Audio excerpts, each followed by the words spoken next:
Assalamualaikum warahmatullahi wabarakatuh. Alhamdulillah wassalatu wassalamu ala Rasulillah wa ala alihi wa ashabihi wa mawala wala haula wala quwata illa billah amma ba'dah. Kita kali ini akan melanjutkan perkuliahan usul fikih dengan tema taklid, talfiq, ittiba' dan fatwa. Langsung saja, yang pertama kita akan membahas mengenai taklid. Secara bahasa, taklid itu mempunyai arti wad'u syai'i fil unuqi muhiton bihi. Meletakkan sesuatu pada leher dan yang mengelilinginya, mengelilingi leher ya. Dalam hal ini di sini meletakkan kalung ke leher. Ini salah ketik al-qiladah ya kalung ya. Jadi taklid itu dari kata-kata qallada yuqallidu taqlidan. Al-qiladah itu kalung. Secara terminologi ada beberapa perspektif ya. Al-ittijah, ada beberapa ittijahat perspektif. Yang pertama al-ittijahul awal. Ini ada yang mengartikan menerima perkataan orang lain yang tidak memiliki hujjah. Ini menurut As-Sulami, bahwa definisi ini banyak diikuti dan disebutkan oleh para ulama. Di antaranya ada Imam Al-Ghazali, Al-Amidi, Ibnu Qudamah, Ibnu Al-Hajib, Ibnu Al-Hammam, Imam Asy-Syaukani dan lain sebagainya. Ini menerima perkataan orang lain yang tidak memiliki hujjah, tidak memiliki argumen, tidak memiliki alasan. Dan yang perspektif kedua diartikan sebagai akhdhu madzhabil ghair bila ma'rifati dalilihi, mengambil pendapat orang lain tanpa mengetahui dalilnya. Ini menurut As-Sulami juga diikuti dan diungkapkan oleh para ulama, diantaranya Imam Al-Qaffal, Imam Asy-Syafi'i, Imam Al-Mardawi dan Ibnu Najjar ya. Ada lagi perspektif yang ketiga, itu ittiba'u man lam yakun bittiba'ihi hujjatun walam yastanid ila ilmin, mengikuti orang yang tidak didasarkan pada hujjah dalam mengikutinya dan tidak disandarkan pada pengetahuan. Tidak ada dasar ilmunya, hanya ikut-ikut saja tanpa alasan, tanpa pengetahuan. Perspektif yang ketiga ini disampaikan oleh Abdul Malik bin Abdullah bin Yusuf Muhammad Al-Juwaini. Imam Al-Juwaini ini yang mencoba untuk mengkombinasikan kedua perspektif di atas, yang pertama dan yang kedua ya. Ini beberapa pendapat, beberapa pengertian. Yang untuk selanjutnya mengenai hukum taklid ya. Ini juga ada beberapa pandangan perspektif. Yang pertama, menurut As-Sulami, ini beliau membagi hukum taklid menjadi dua. Ada yang dilarang, ada yang diperbolehkan. Ya, tidak semuanya taklid itu dilarang. Ada juga yang diperbolehkan. Yang dilarang pun ini terbagi menjadi dua. Ada yang dilihat dari sisi objek taklidnya, ada yang dilihat dari sisi subjek taklidnya. Nah, yang pertama sisi objeknya. Yang dilarang adalah pada ranah usuliyah atau pokok-pokok agama, yaitu persoalan yang menjadikan seseorang itu bisa masuk atau keluar dari agama ini. Seperti keimanan kepada Allah Subhanahu wa ta'ala, keyakinan bahwa Allah itu adalah zat satu-satunya yang berhak disembah atau diibadahi. Keimanan pada kebenaran risalah kenabian Nabi Muhammad sallallahu alaihi wasallam. Dalam hal ini As-Sulami menyatakan bahwa bahadzihil usul ya allati qala jumhurul ulama, bahwa usul-usul ini adalah yang dikemukakan oleh mayoritas ulama, bahwasannya tidak diperbolehkan taklid. Tidak diperbolehkan taklid dalam hal usuliyah. Wa innama yajibu ala kulli muslimin, bahwa wajib bagi setiap muslim ayyangzura fi adillatiha, untuk mengemukakan atau untuk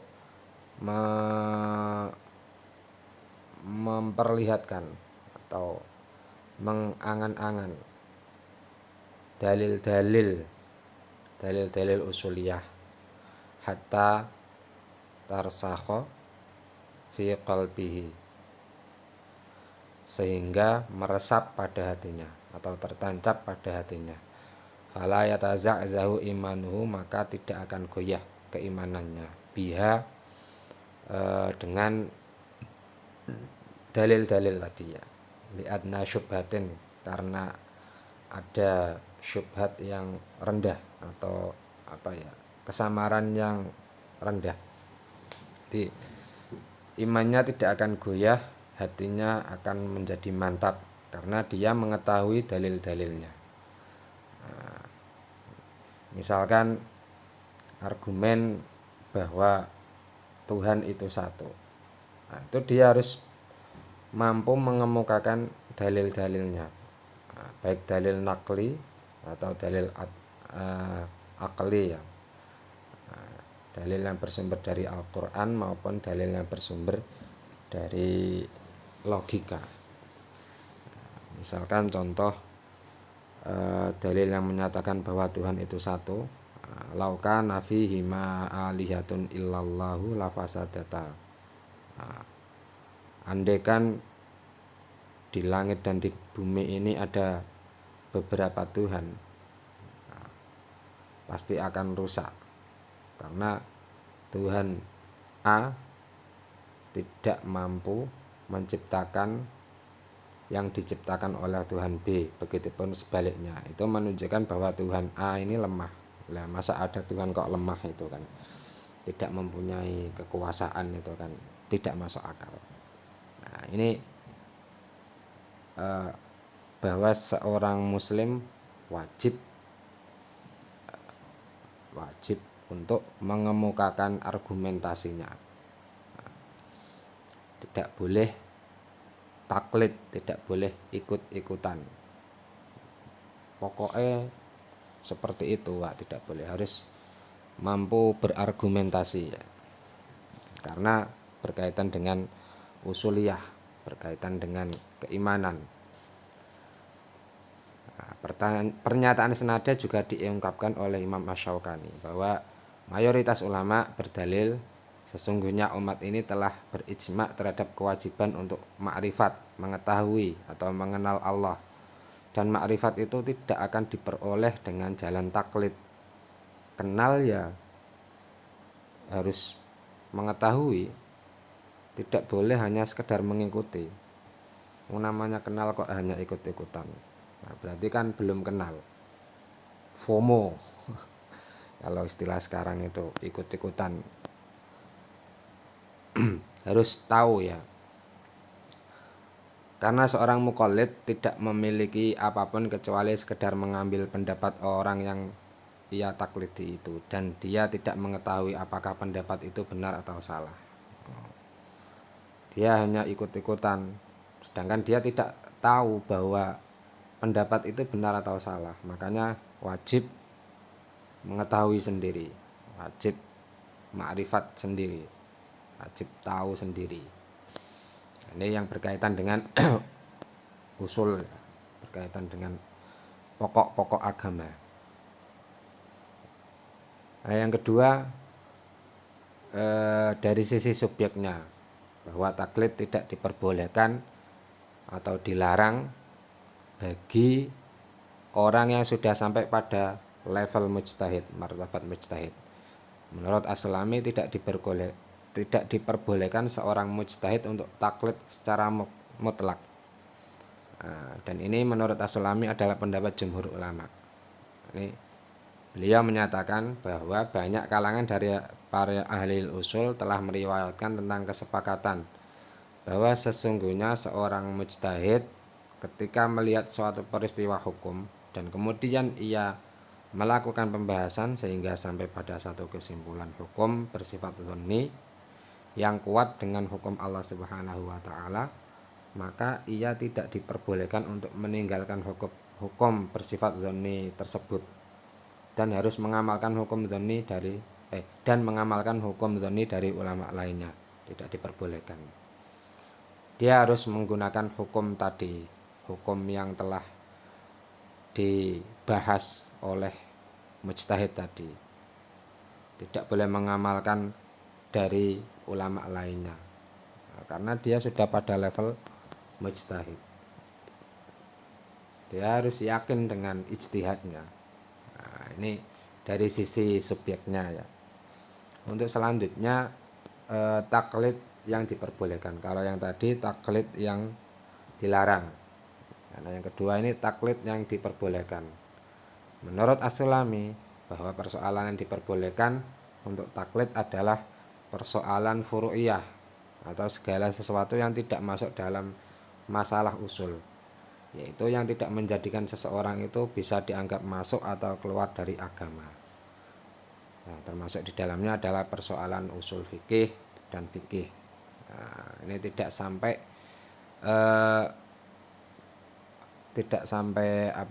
mempengaruhi masuk atau keluarnya seseorang dari agama. Fikih masalah ibadah paling banter ya berdosa misalkan.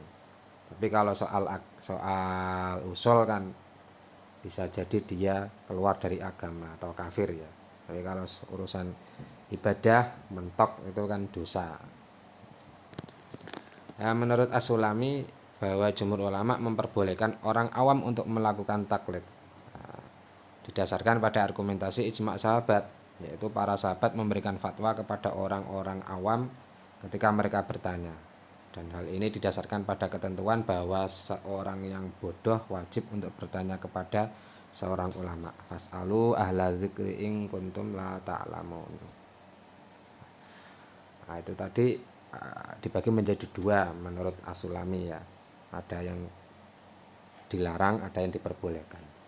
Nah, menurut Imam Asy-Syaukani taklid ini dilarang secara mutlak. Bahwa bertaklid kepada pendapat seseorang yang tidak disertai dalil, maka sesungguhnya orang yang taklid itu telah terjebak kepada menjadikan orang yang ditaklidi itu seperti nabi, pembuat syariat. Dan ini bahaya. Inilah bahaya agama baru yang tidak disyariatkan oleh Allah. Imam Asy-Syaukani menyatakan, nah ini di sini saya cantumkan, wala yajuzu li ghairihi al-amalu biha bihalin minal ahwal. Jadi bahwa tidak diperbolehkan untuk mengamalkan suatu kondisi dari beberapa kondisi. Nah, jadi secara mutlak ini tidak diperbolehkan taklid kepada pendapat seseorang tanpa adanya dalil. Nah,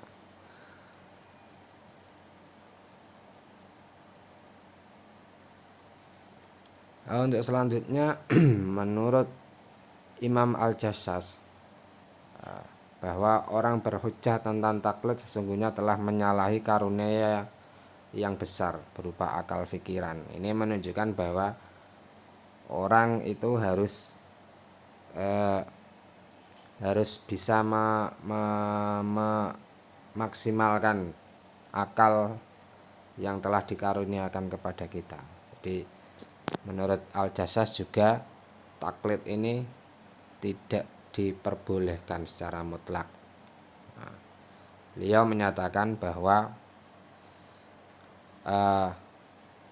wa zamma man ihtajja bit taklid faqala ta'ala. Allah telah mencela orang yang berhujjah dengan taklid.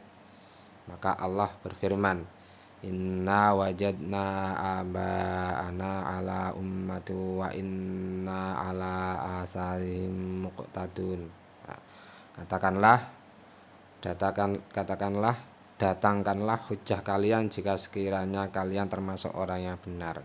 Nah, ini menurut Imam Al-Jassas ya, bahwa orang itu harus mengeluarkan atau mendatangkan hujjahnya, hujjah jika termasuk orang yang benar.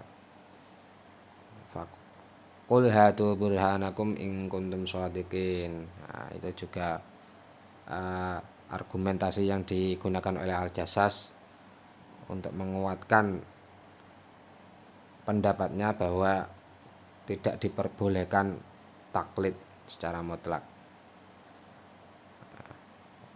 Dan Allah wa ja'alallahu tarikin nazari bimanzilatil bahaim. Nah, ini yang keras, lebih keras lagi ya. Jadi Imam Al-Jassas ini mempunyai pendapat yang keras mengenai taklid, dan Allah telah menjadikan orang yang meninggalkan akal fikiran, tarikin nazari, berkedudukan seperti binatang ternak. Ya masuk akal juga sih, karena dia meninggalkan akal fikiran ya diibaratkan seperti binatang ternak, dan juga berkedudukan sebagai orang yang tuli dan bisu. Bahkan menurut Al-Jassas, qala ta'ala inhum illa kal an'ami balhum adall. Tidakkah mereka itu kecuali seperti binatang ternak, bahkan mereka lebih sesat. Karena apa? Dia tidak memaksimalkan akal pikiran yang telah diberikan Allah Subhanahu wa taala kepada kita. Nah, makanya kita gunakan sebaik-baiknya.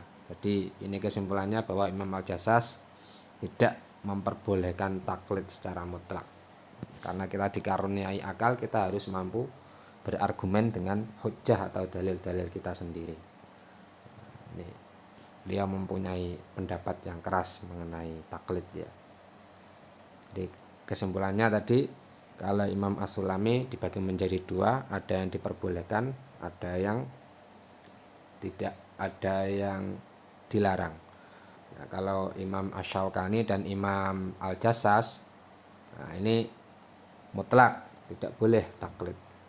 Nah, harus ijtihad sendiri, harus mampu memaksimalkan akal pikiran yang telah diberikan kepada kita. Nah, Ibnu Hazm Al-Andalusi juga mempunyai pendapat bahwa taklid kepada seseorang yang tidak disertai dalil, nah, itu telah melakukan maksiat kepada Allah, itu dianggap maksiat. Imam Hazm Al-Andalusi juga tidak memperbolehkan taklid. Nah, yang kedua, talfiq. Setelah kita paham, setelah kita memahami mengenai taklid, nah sekarang kita membahas mengenai talfiq. Talfiq secara bahasa diartikan sebagai melipat, atau melipat pakaian juga bisa ya. Secara syar'i yaitu mencampur adukkan pendapat seseorang ulama dengan pendapat ulama lain, sehingga tidak seorang pun dari mereka yang membenarkan perbuatan yang dilakukan tersebut. Jadi mencampur adukkan ulama yang satu dengan ulama yang lain. Nah, menurut Amin Al-Qurdi mengatakan bahwa syarat dari taklid, syarat yang kelima, al-khamis ada mutalfiq. Syarat diperbolehkannya taklid itu ada mutalfiq. Nah, ini berarti Imam Amin Al-Qurdi membagi hukum taklid ada yang diperbolehkan ya, tapi dengan syarat ada mutalfiq, yaitu tidak adanya talfiq. Talfiq itu apa? Yaitu tidak mencampur antara dua pendapat dalam satu qadhiyah atau dalam satu masalah, baik sejak awal, pertengahan, dan seterusnya, yang nantinya dari dua pendapat itu akan menimbulkan satu amaliyah yang tidak pernah dikatakan oleh orang berpendapat, yang tak pernah dikatakan oleh orang berpendapat. Nah, ini dalam kitab Tanwirul Qulub ya. Jelasnya talfik adalah melakukan suatu perbuatan atas dasar hukum yang merupakan gabungan dua mazhab atau lebih, dicampur aduk. Baik mencampur adukkannya itu di awal atau di pertengahan atau di akhir dan seterusnya. Nah, ini tidak boleh. Contoh talfik yaitu di sini saya cantumkan dua contoh ya. Seseorang berwudu menurut mazhab Syafi'i dengan mengusap sebagian kepala ya. Kemudian dia menyentuh kulit wanita lain yang bukan mahram. Langsung sholat dengan mengikuti mazhab Hanafi yang mengatakan bahwa menyentuh wanita lain tidak membatalkan wudhu. Nah, perbuatan ini disebut talfik karena menggabungkan pendapat Imam Syafi'i dan Hanafi dalam satu masalah, satu qadiyah atau masalah wudhu ya dalam hal ini. Yang pada akhirnya kedua imam tersebut sama-sama tidak mengakui bahwa gabungan itu merupakan pendapatnya. Ya mesti Imam Syafi'i ya tidak mengakui tidak mengakui pemahaman bahwa bersentuhan kulit antar lawan jenis yang bukan mahram itu tidak membatalkan wudhu. Itu kan bukan pendapatnya Imam Syafi'i. Begitupun juga Imam Hanafi juga mestinya tidak mengakui pendapatnya Imam Syafi'i karena dia mempunyai pedoman sendiri. Nah, gabungan seperti itu juga tidak diakui oleh keduanya. Sebab Imam Syafi'i membatalkan wudhu seseorang yang menyentuh kulit lain jenis, sementara Imam Hanafi tidak mengesahkan wudhu seseorang yang hanya mengusap sebagian kepala. Nah, ini mencampur aduk contohnya. Nah, yang kedua, contohnya seseorang berwudhu dengan mengusap sebagian kepala atau tidak menggosok anggota wudhu karena ikut mazhab Imam Syafi'i. Lalu ia menyentuh anjing karena ikut mazhab Imam Malik yang mengatakan bahwa anjing adalah suci. Ketika dia sholat, maka kedua imam tersebut tentu sama-sama akan membatalkannya. Sebab menurut Imam Malik wudhu itu harus dengan mengusap seluruh kepala dan juga dengan menggosok anggota wudhu. Nah, wudhu ala Imam Syafi'i menurut Imam Malik adalah tidak sah. Demikian juga anjing menurut Imam Syafi'i termasuk najis mughalladzah. Maka ketika menyentuh anjing lalu sholatnya tidak sah. Sebab kedua imam itu tidak menganggap sah sholat yang dilakukan. Talfik semacam itu dilarang oleh agama. Ya mesti ya. Dalam satu qadiyah tidak boleh mencampur aduk. Itu namanya talfik. Nah, ini di dalam kitab I'anatul Talibin wa yumtana'u at-talfiqu fi mas'alatin. Talfik dalam satu masalah itu dilarang, seperti ikut pada Imam Malik dalam sucinya anjing dan ikut Imam Syafi'i dalam bolehnya mengusap sebagian kepala untuk mengerjakan sholat. Nah, itu tidak boleh dicampur adukkan. Nah, tujuan pelarangan itu adalah agar tidak terjadi tatabu'ur rukhsah, mencari yang mudah, golek penake. Nah, tidak memanjakan umat Islam untuk mengambil yang ringan-ringan. Nah, nanti lama-kelamaan sehingga akan timbul tala'ub atau main-main dalam hal agama, dalam hukum agama. Tinggu dolanan, dibuat main-main nanti. Makanya dilarang untuk mencampur adukkan hukum dalam satu qadiyah, dalam satu masalah. Nah, kalau ikut Imam Syafi'i ya dari mulai wudunya sampai yang membatalkannya, sampai yang tidak diperbolehkannya itu harus sama dalam satu qadiyah, dalam satu masalah.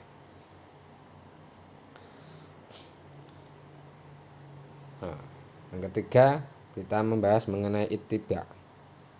Ittiba bentuk masdar dari fi'il ittaba'a yattabi'u ittiba'an yang artinya mengikuti. Nah, menurut Abdul Hamid Muhammad bin Badis As-Sunhaji, ittiba diartikan sebagai mengambil pendapat mujtahid dengan mengetahui dalilnya dan mengetahui metode mujtahid dalam mengambil hukum dari dalil itu. Itu akhdhu qaulil mujtahid ma'a ma'rifati dalili qaulihi wa ma'rifati akhdhihi lil hukmi min zalikat dalil. Jadi, ittiba itu mengambil pendapat mujtahid. Jadi mengikuti pendapat mujtahid dengan mengetahui dalilnya ya. Harus mengetahui dalilnya dan metode mujtahid, metodenya mujtahid dalam mengambil hukum. Nah, itu namanya ittiba. Terus Ibnu Khuwaizi Mandat mengatakan, setiap orang yang engkau ikuti dengan hujah dan dalil padanya, maka engkau adalah muttabi. Nah, menurut ulama usul, ittiba adalah mengikuti atau menuruti semua yang diperintahkan, yang dilarang, dan yang dibenarkan Rasulullah SAW. Dengan kata lain, ialah melaksanakan ajaran-ajaran agama Islam sesuai dengan yang dikerjakan oleh Nabi. Macam-macam ittiba dibagi menjadi dua ya. Ada ittiba kepada Allah dan Rasulnya, dan yang kedua ittiba kepada selain Allah dan Rasulnya. Nah, Imam Ahmad bin Hambal menyatakan bahwa ittiba itu hanya diperbolehkan untuk ikut kepada Allah, Rasul, dan para sahabat saja, tidak boleh kepada yang lain. Yang kedua, pendapat yang lain membolehkan berittiba kepada para ulama yang dapat dikategorikan sebagai ulama warasatul anbiya. Itu boleh. Seorang muslim wajib ittiba kepada Rasulullah dengan menempuh jalan yang beliau tempuh dan melakukan apa yang beliau lakukan. Banyak ayat Al-Quran dan hadis yang memerintahkan setiap muslim untuk ittiba dengan Nabi dan para sahabatnya ya. Qul in kuntum tuhibbunallaha fattabi'uni yuhibbukumullahu wa yaghfir lakum dzunubakum. Ini yang ayat yang menjelaskan untuk ittiba kepada Nabi. Ada hadis yang menjelaskan untuk ittiba kepada Nabi, yaitu demi zat yang jiwaku di tangannya, seandainya Nabi Musa masih hidup, maka tidak boleh baginya kecuali mengikutiku. Nah, ini andaikan Nabi Musa itu hidup pada zaman Nabi Muhammad, ya, maka Nabi Musa wajib mengikuti Nabi Muhammad, menjadi umatnya Nabi Muhammad. Dan juga ada yang menjelaskan mengenai ittiba kepada sahabat Nabi ya. Ashabi kan nujumi bi ayyihim muqtadaitum ihtadaitum. Nah, itu kan. Sahabatku itu ibarat bintang-bintang.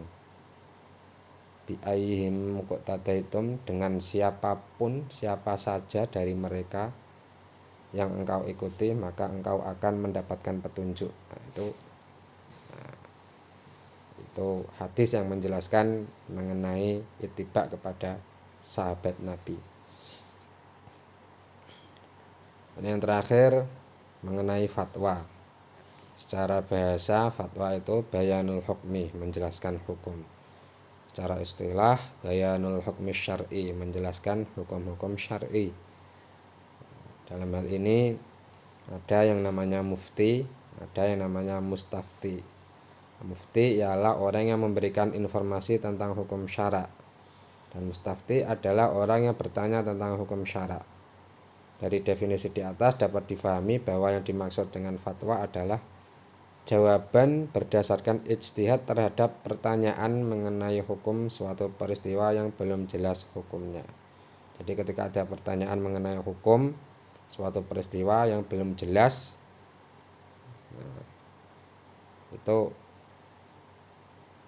namanya fatwa. Orang yang menyampaikan fatwa disebut mufti, merupakan seorang ulama. Dan kesimpulan pendapat atau ketetapan hukum yang dikemukakan disebut fatwa, dan orang yang bertanya tentang persoalan hukum kepada seorang mufti disebut mustafti. Jadi ada fatwa, ada mufti, ada mustafti. Syarat dan karakter seorang mufti yang harus dipenuhi. Ini menurut Al-Jizani. Nah, ini seorang mufti harus orang yang berilmu. Nah, dimaksudkan berilmu di sini adalah terpenuhi syarat-syarat ijtihad. Nah, ada beberapa syarat-syarat ijtihad yang telah kita bahas sebelumnya ya. Dan kedua, orang tersebut harus mempunyai sifat adil, mempunyai karakter sidik, amanah, dan lain sebagainya. Menurut Imam Ahmad bin Hambal, bahwa seorang mufti ini harus memiliki niat. Ketika dia tidak memiliki niat, maka dia tidak memiliki cahaya dalam diri dan perkataannya. Jadi niat sebagai seorang mufti ya. Yang kedua, memiliki ilmu, kebijaksanaan, kewibawaan, dan ketenangan. Ini penting karena dia nantinya akan dimintai pertanyaan seputar hukum-hukum dan dimintai fatwa ya, dimintai pendapat.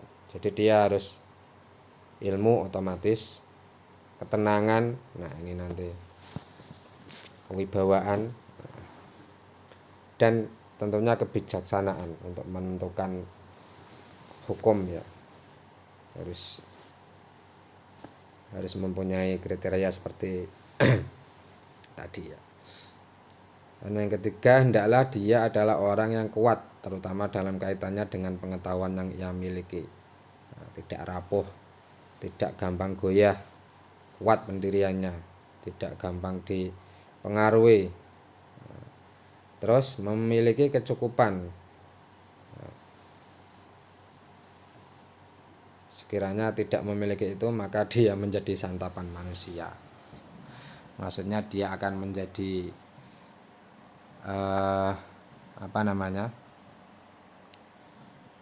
diombang-ambingkan oleh manusia. Dia kan nanti akan dimintai pendapat, dimintai pertanyaan. Kalau dia tidak mempunyai kecukupan baik itu materi maupun ketenangan tadi ya. Terus yang terakhir, mengetahui tentang manusia, artinya mengetahui tentang ilmu yang berkaitan dengan manusia, entah itu sosiologi, entah itu psikologi manusia, entah itu yang sifatnya humaniora ya, yang sifatnya humanistik, karena nanti berhadapan dengan manusia. Ketika seorang mufti kurang dalam hal pengetahuan tentang manusia, ya nanti akan repot. Ini menurut Imam Ahmad bin Hambal. Nah, hukum fatwa dibagi menjadi 5. Ada yang boleh, ada yang wajib, ada yang sunnah, ada yang haram, dan ada yang makruh. Nah, hukum asal fatwa adalah boleh. Hal ini didasarkan pada apa yang terjadi pada zaman sahabat dan tabi'in. Nah, sering bertanya ya, ama arsalna min qablika illa rijalan nuhi ilaihim fas'alu ahla dzikri in kuntum la ta'lamun. Jadi boleh-boleh saja. Sudah menjadi tradisi para sahabat dan tabi'in sering bertanya, sering meminta fatwa. Yang kedua, fatwa hukumnya wajib. Hal ini ketika seorang mufti itu adalah ahli untuk memberikan fatwa dan adanya kebutuhan terhadap fatwa, sementara tidak ada mufti lain selain dirinya. Dengan kondisi yang semacam ini, maka fatwa itu menjadi wajib bagi dirinya. Dalam satu kampung tidak ada orang selain si A tadi ya misalkan, dan kebutuhan masyarakat untuk mengetahui hukum, untuk segera menyelesaikan persoalan hukum mendesak, jadi satu-satunya orang tadi ya, maka hukumnya wajib mengeluarkan fatwa. Karena berdasarkan ini innalladzina yaktumuna ma anzalna minal bayyinati wal huda mim ba'di ma bayyanahu lin-nasi fil kitab ulaika yal'anuhumullahu wa yal'anuhumul la'inuna illal ladzina tabu, seterusnya ya. Jadi yang menyembunyikan apa yang telah kita turunkan dari bukti-bukti dan petunjuk, yang menyembunyikan tadi itu mereka itu dilaknati oleh Allah dan dilaknati oleh orang-orang yang melaknat. Jadi tidak boleh menyembunyikannya, ini dasarnya. Yang ketiga, fatwa hukumnya sunnah. Fatwa terkadang hukumnya sunnah. Hal ini apabila seorang mufti itu adalah ahli untuk memberikan fatwa, hanya saja itu terjadi di negara lain dan tidak adanya kebutuhan terhadap fatwa tersebut. Misalkan orang tadi berada di negara lain, dan negara yang satunya ada kebutuhan untuk meminta fatwa. Ya, negara itu maksudnya ya daerah ya. Soalnya di kampung sini sudah ada muftinya misalkan.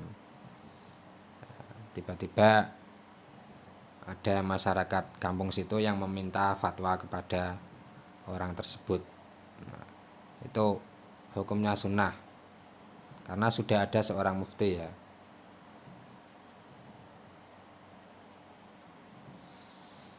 Yang keempat, hukumnya haram. Kadang juga menjadi haram apabila seorang mufti tidak ahli untuk memberikan fatwa atau tidak memiliki kompetensi keilmuan untuk itu. Yang kelima, makruh. Yaitu fatwa yang dikeluarkan oleh seorang mufti kadang hukumnya makruh. Hal ini ketika seorang mufti memberikan fatwa dalam kondisi marah, lapar, ketakutan, kondisi ngantuk berat, minta solusi hukum ketika lapar, ya kasihan ya.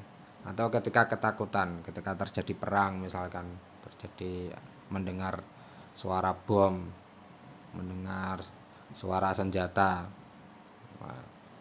Ketika terjadi peperangan kok minta fatwa, nah itu hukumnya makruh ya, karena keadaan tersebut akan berimplikasi pada ketidakadilan dalam memberikan fatwa.